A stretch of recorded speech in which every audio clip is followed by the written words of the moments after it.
Hey y'all, it's Amanda, and today we're out in the backyard. It's about 10 o'clock in the morning and it is hot already. And I have a few things I want to do today. Specifically, I want to work on these climbing roses right here. The side I'm working on right now is a Zephyrin climbing rose, and on the other side is an Eden climbing rose. And these were new last year, I believe. I think that's correct. I don't recall. I think they were new last season. And yes, that's correct. And they've done really, really well this year. They did get black spots, specifically the Eden one, and the Eden one also struggled with some other pests. But I mean, it is what it is. Roses don't do super awesome here. I will say they are beautiful, but they almost always get black spot. I do not treat any of mine for black spot. I just let it happen. I let them defoliate and then they all come back the next year, and that works fine for me. But I'm starting by using some twine just to secure some of these branches that are going everywhere, secure them up onto the trellis, and to continue to create a good support for both of these climbing roses.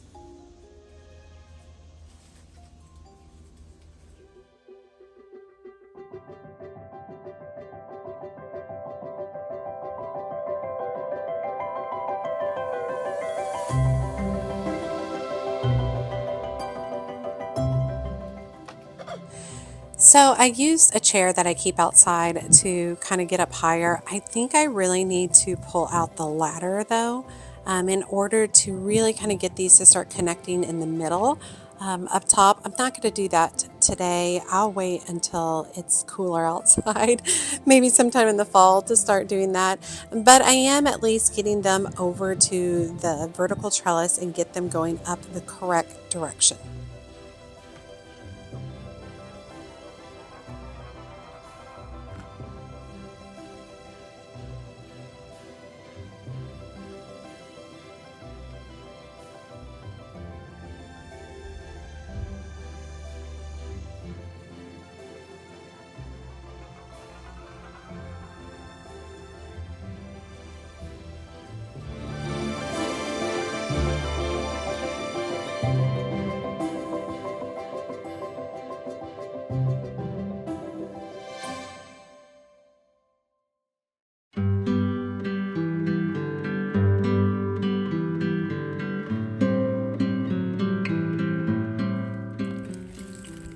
Now, this is one of the raised beds that is right beside the climbing rose. The climbing rose actually comes out of it. This is the Eden climbing rose side.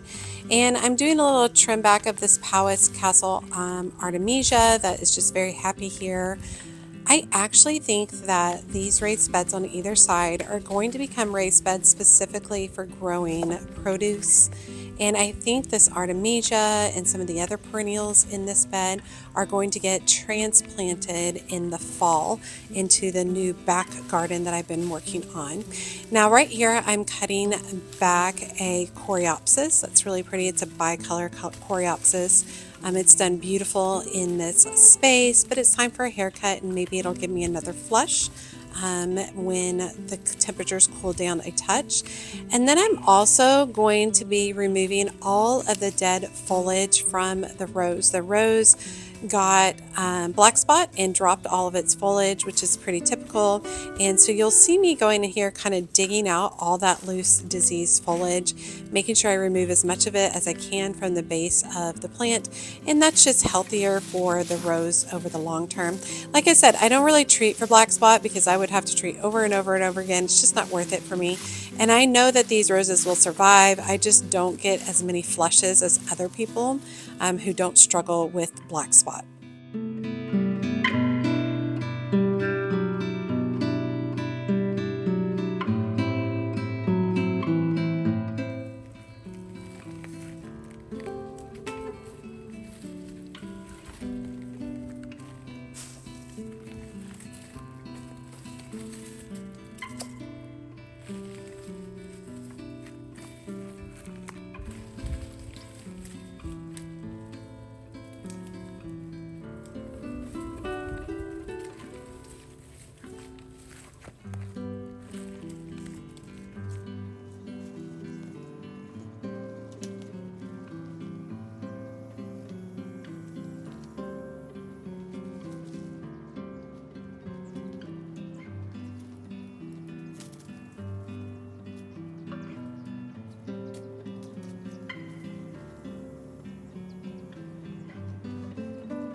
Now this is the Artemisia in the raised bed on the other side of the trellis. So this is the Zephyrdrohen side, and I'm cutting that back as well.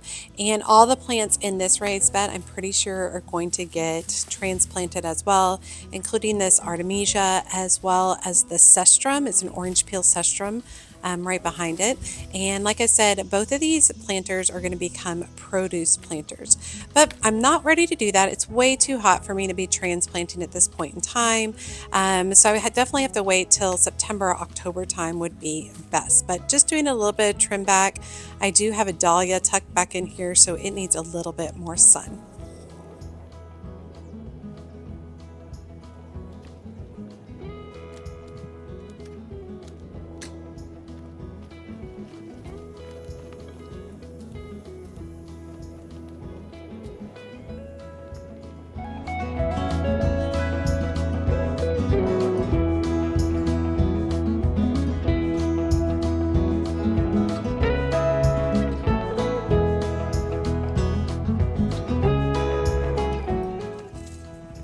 Okay, moving back over here to my Lysianthus bed, I did a massive trim back not long ago, and you can already see it's flushing new blooms, which is super exciting.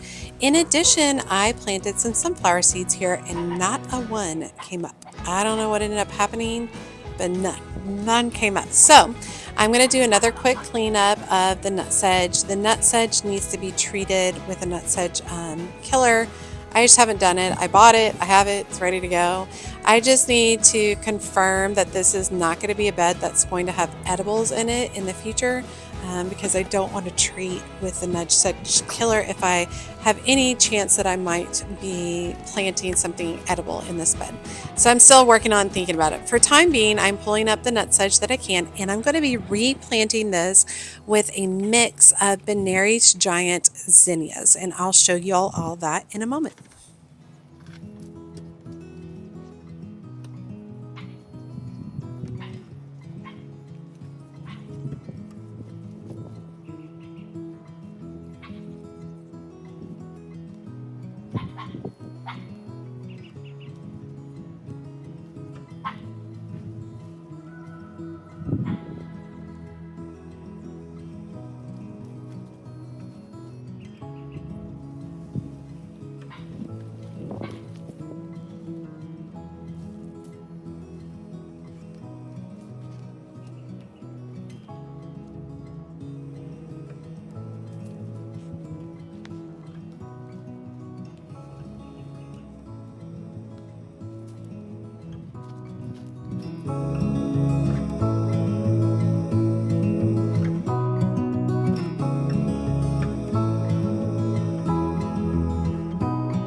Okay, I am going in and planting these Benary's Giant Formula Mix Blue Point. It is quite the mouthful, but it's the best of the best of the Benary's Giants, which is exciting. And I am being sure to plant these zinnia seeds directly underneath an emitter in each of the beds. That has been working really, really well for me in other areas, just not those sunflowers in this particular area. Now, my drip lines go off twice a day now for about 15 to 20 minutes. I have them do that when we're in triple degree temps because it's just so brutal and I don't want to lose everything. But I'm going to go ahead and get all of these tucked in, and then I'll tell you a little bit more about this particular mix of zinnias.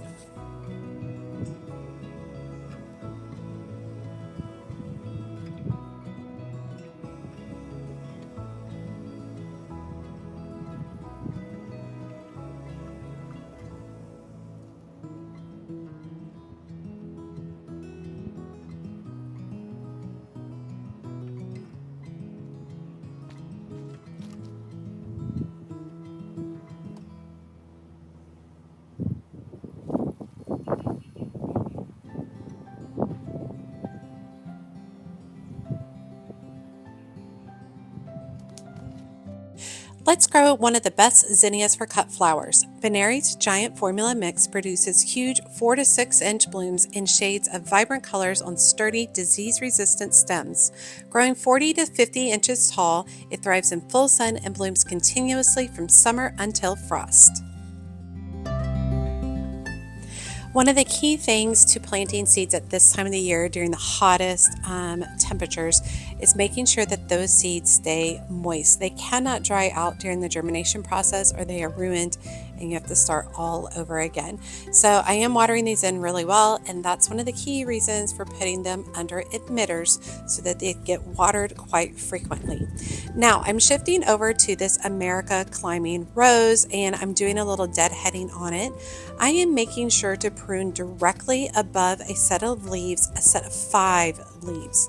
Quite frequently on these climbing roses or any roses, you're going to see sets of 3 and sets of 5 leaves. If you want to encourage more branching and produce more flushes, you want to cut above a set of 5 leaves.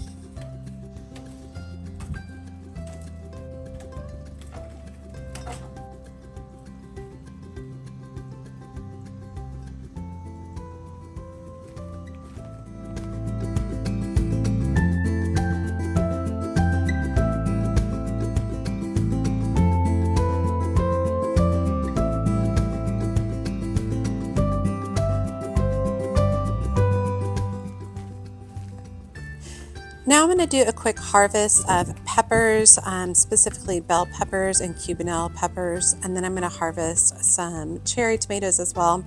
As I'm harvesting peppers, I'm discovering that a hornworm has definitely been hanging out, eating and pooping all over these peppers, so that's super annoying.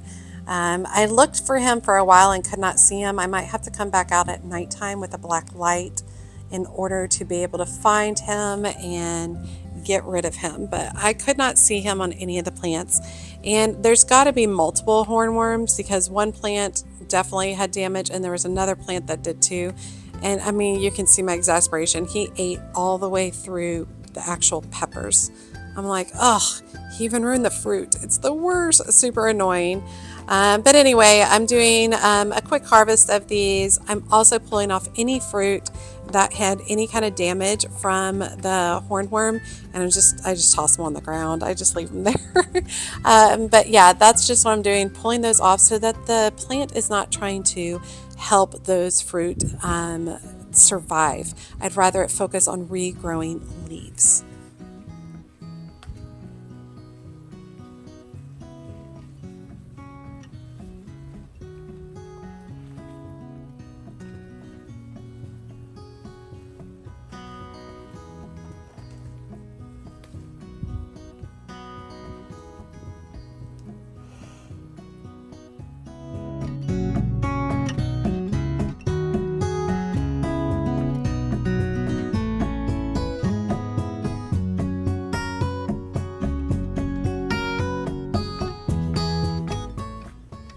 Okay, shifting over to my cherry tomatoes, I put up this shade screen, I guess a week or so ago, and I think it's worked really good considering we've had unbelievably high temps, reaching as high as 108 degrees, and it is not cooling down at nighttime. It's still in the 90s at nighttime.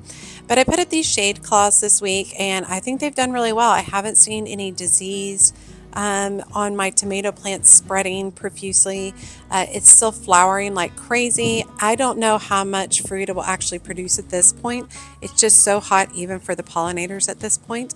But we'll see how it does. And, if these don't do well, if they don't survive well, I've already started some tomato seeds inside of some more tomato plants to plant out for the fall. So we definitely have a backup. But I do really enjoy every day I'm outside. I'm always picking off of these vines. It's been super fun. All right, y'all, I hope you guys have enjoyed today's video. I do not stay outside for very long, about 45 minutes to an hour, and that's it. That's about all I can handle at this time of year. All right, you all, as always, she's a mad gardener or a decorator or anything else that she wants to be. Thanks, y'all.